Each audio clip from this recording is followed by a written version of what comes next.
নমস্কার বন্ধুরা, সবাই কেমন আছো? আশা করি সবাই ভালো আছে। নতুন একটা ভিডিওতে আপনাদের আরও একবার স্বাগত জানাই। আজ আপনাদের সাথে শেয়ার করব কাঁচা আমের আমসত্ত্ব। এই সিজনের লাস্ট কাঁচা আমের আমসত্ত্ব এটা তৈরি করে আপনাদের সাথে শেয়ার করতেছি। তবে একদম কিন্তু চটজলদি এটা হয়। রোদে দেওয়ার ঝামেলা নেই, ফ্যানে দেওয়ার ঝামেলা নেই। খুব সহজেই কিন্তু আপনারা ৫-৭ মিনিটেই এটা তৈরি করতে পারবেন। তবে যদি আপনারা চান বিকালবেলা তৈরি করে সারা রাত্রি রাখার পরে তারপরের দিনও কাটতে পারেন, বা ১০-১৫ মিনিট পরেও কিন্তু এটা কাটতে পারেন। এইভাবেই এতটাই সুন্দর হবে। একদম চটজলদি হয়। আর অনেক টাইমে এখন যা বর্ষা, মাঝে মধ্যেই কিন্তু রোদ, আবার মাঝে মধ্যেই বৃষ্টি। তো সেই জন্য আমসত্ত্ব শুকানোটা বিশাল একটা কঠিন কাজ। তো আপনারা এইভাবে বানিয়ে কিন্তু রাখতে পারেন। একদম চটজলদি তৈরি হয়। রোদে দেওয়ার ঝামেলা নেই, ফ্যানে দেওয়ার ঝামেলা নেই, কোনো কিছুই না। জাস্ট নর্মালি আপনারা বানাবেন আর ১০ মিনিট অপেক্ষা করে এইভাবে কাটবেন, তাহলেই দেখতে পারবেন আমসত্ত্ব রেডি। তো দেখে হয়তো বুঝতেই পারছেন আমসত্ত্বটা কতটা সুন্দর হয়েছে। প্লিজ আপনারা পুরো ভিডিওটা দেখতে থাকুন, আশা করি আপনাদের ভালো লাগবে। আর আমসত্ত্বের পিসটা করে দেখে হয়তো বুঝতেই পারছেন কতটা সুন্দর দেখতে, যতটা দারুণ খেতে তো এটা ভীষণ সুন্দর হয়। তো চলো রেসিপিটা শুরু করা যাক। বানানোর জন্য এইখানটায় আছে কাঁচা আম।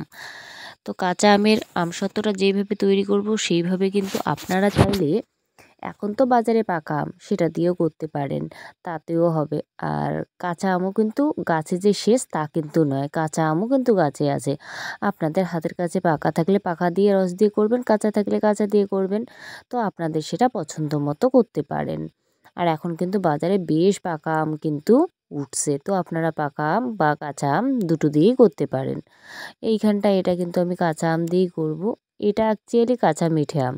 আপনারা চাইলে টক আম দিয়ে করতে পারেন, বা নর্মালি যে আম হয় কাঁচা মিঠে এটা আম দিয়েও করতে পারেন। হাতের কাছে যেটা থাকবে সেটাই। যেটা আমি তৈরি করব সেরকমই যে তৈরি করতে লাগবে সেরকম তো কোনো মানে নেই। হাতের কাছে যদি টক আম থাকে তাহলে টক আম দিয়ে করবেন, কাঁচা মিঠে থাকলে কাঁচা মিঠে দিয়ে করবেন। তো ছোট্ট একটা গ্রেটারের সাহায্যে খুব ভালো করে গ্রেট করে নেব। আচ্ছা, আমি বলে রাখছি এইখানটা আমাদের কাছে ছোট গ্রেটার আছে, তাই আমি গ্রেট করে নিচ্ছি। আপনাদের কাছে যদি মিক্সার থাকে তাহলে আপনারা একবার ঘুরিয়ে নেবেন, তাহলে আরও ভালো হবে।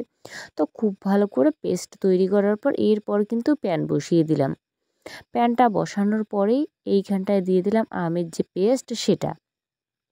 ছোট যদি আম হয় না তাহলে কিন্তু খুব ভালো আর কি, মানে ছোট গ্রেটার দিয়ে করলে আমটা খুব ভালো হয়। এরপর দিয়ে দিলাম স্বাদ মতো চিনি। তো চিনিটা কমিয়ে বাড়িয়ে নিতে পারেন, তাতে কোনো অসুবিধা নেই। আমি ভালোভাবে নাড়িয়ে নিলাম, আর চিনি থেকে বেশ অনেকটাই জল বেরিয়ে আসবে।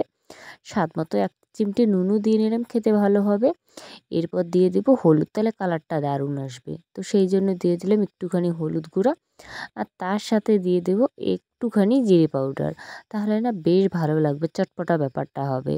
আর আমি যে বললাম আপনাদের যে চটজলদি এই আমসত্ত্বটা হয়, তো তার জন্য এইখানটায় কিন্তু কর্নফ্লাওয়ার অ্যাড করতে লাগবে। এই ২ চামচ ৩ চামচ দিলেই এনাফ। তো এটা খুব ভালো করে এরপর মিশিয়ে নেব সব উপকরণ। এইভাবে কিন্তু বেশ একটু সময় নিয়ে কিন্তু এটা ভালোভাবে এটা মিশিয়ে নেব। তাহলে খুব সুন্দর হবে, যাতে ডেলা ভাব না থাকে। তো সেই জন্য একটুখানি সময় নিয়ে চারদিকে ঘুরিয়ে ঘুরিয়ে ঠিক এইভাবে একটু মিশিয়ে নেব, তাহলে বেশ এটা ভালো হবে। তো আমার মেশানো কিন্তু একেবারেই কমপ্লিট। এরপরে কিন্তু গ্যাসটা জ্বালিয়ে দেব। আগে মেশানো লাগবে, তারপর গ্যাস কিন্তু জ্বালানো লাগবে। তার আগে গ্যাস জ্বালানো যাবে না। তো এরপর এটা খুব ভালো করে কিন্তু নাড়তে থাকতে লাগবে। নাড়াচাড়া ২ মিনিট অন্তর অন্তর সুন্দর করে নাড়িয়ে চাড়িয়ে নিতে লাগবে, নইলে কিন্তু তলায় লাগবে। সেটা আবার কিন্তু পোড়া পোড়া গন্ধ হবে। তো সেই জন্য কিন্তু একটুখানি ২ মিনিট অন্তর অন্তর ভালোভাবে একটু নাড়িয়ে ঠিক এইভাবে নেব। তাহলে এটা রেডি হবে। এটা বেশি সময় লাগে না, খুব তাড়াতাড়ি এটা ঘন হয়ে আসবে। তো নাড়াচাড়াটা একটুখানি কিন্তু সময় বুঝে করতে লাগবে, যাতে তলায় না লাগে। তো দেখুন কালারটা কত সুন্দর কিন্তু হয়।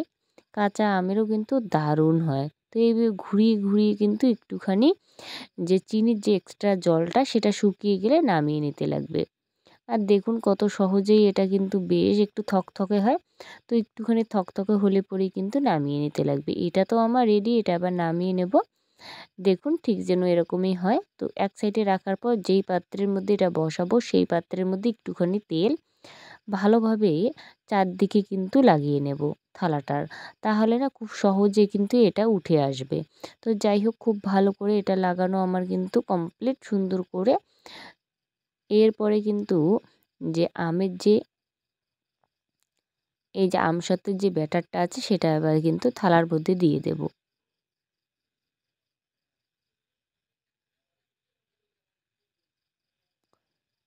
এটা কিন্তু দিয়ে দিলাম, সবটাই কিন্তু দিয়ে চারদিকে একটুখানি ঘুরিয়ে নেব। তাহলে কিন্তু খুব সুন্দর হবে এই আমসত্ত্বটা। তো এটা কিন্তু ঘোরানো আমার কমপ্লিট। এটা এবার এমনিতেই নর্মাল জায়গায় ঠান্ডা করে নেব ৩-৪ ঘন্টার মতো। তো এটা আমার কি হয়েছিল, থালাটা ঠিক এইভাবে কিন্তু শুকাইতে দেওয়া বা ৩ ঘন্টা যে রাখছিলাম আর কি, যে একটুখানি ঠান্ডা হোক। এমনিতেই যে নর্মাল ঘরে আপনারা যে থাকেন সেই ঘরেই নর্মাল যে জায়গায় রাখলেই এটা আনা। তো আমি কী করছি, থালাটা একটুখানি কিন্তু বাঁকা করে দেওয়ার ফলে আমসত্ত্বটা কিন্তু কিছুটা নিচে পড়ে গেছে। তো যাই হোক, কিছু করার নেই আমার। আমসত্ত্বটাকে সুন্দর করে পিস করে নিলাম যাতে পিসটা ভালো হয়, তাই অল্প একটু আমসত্ত্ব কিন্তু সুন্দর করে কাটলাম। কাটার পরে এইভাবে পিস করে নিলেই কিন্তু আমসত্ত্বটা আমার একেবারেই রেডি। এটা বানাতে বেশি একটা সময়ও লাগে না, রোদেরও কোনো ঝামেলা নেই। খুব সহজেই আমসত্ত্বটা তৈরি হয় দেখুন। একদম কিন্তু দুর্দান্ত স্বাদের আমসত্ত্ব আমার একেবারেই রেডি। তো এটা খেতেও ভীষণ সুন্দর হয়, বানানোও তো চটজলদি হয়। পিসটা করে দেখে হয়তো বুঝতেই পারছেন। এটা না আমি ৩-৪ ঘন্টা রাখছি। তার থেকে যদি কম আপনারা জাস্ট ১০ মিনিট বা ৫ মিনিট রাখেন, জাস্ট ঠান্ডা করে নেবেন। ঠান্ডা করতে যতটুকু সময় ততটুকু করে নিলেই কিন্তু এটা রেডি হয়। যেহেতু এটা কর্নফ্লাওয়ার দেওয়া আছে তাই এটা খুব সহজেই কিন্তু এটা কিন্তু রেডি হয়। বেশিক্ষণ লাগে না। আমি ৩-৪ ঘন্টা মানে কাজে ব্যস্ত ছিলাম, তাই ৩-৪ ঘন্টা পরে দেখাচ্ছি। তো আপনারা চাইলে কিন্তু ১০-৫ মিনিট পরেই কিন্তু এটা কাটতে পারেন। জাস্ট ঠান্ডা করলেই এটা রেডি হবে। আপনারাই দেখুন কত সহজেই আমসত্ত্ব তৈরি হয়। আপনারা একবার হলেও এইভাবে ট্রাই করে দেখতে পারেন। আর যদি আপনারা বাড়িতে একবার হলেও বানিয়ে দেখেন তাহলে কিন্তু আমাকে কিন্তু জানাতে ভুলবেন না এটা কেমন হয়। আশা করি রেসিপিটা ভালো লাগবে। ভালো লাগলে অবশ্যই লাইক, কমেন্ট, শেয়ার করে দেবেন। আর যদি আমার চ্যানেলে প্রথমবার আমার রান্নার ভিডিও দেখছেন তাহলে চ্যানেলটাকে সাবস্ক্রাইব করে রাখবেন। এরকমই নিত্য নতুন সহজ সিম্পল রান্নাগুলো সবার আগে আপনার মোবাইলে যাতে পৌঁছায় সেই জন্য সাবস্ক্রাইব করে রাখবেন।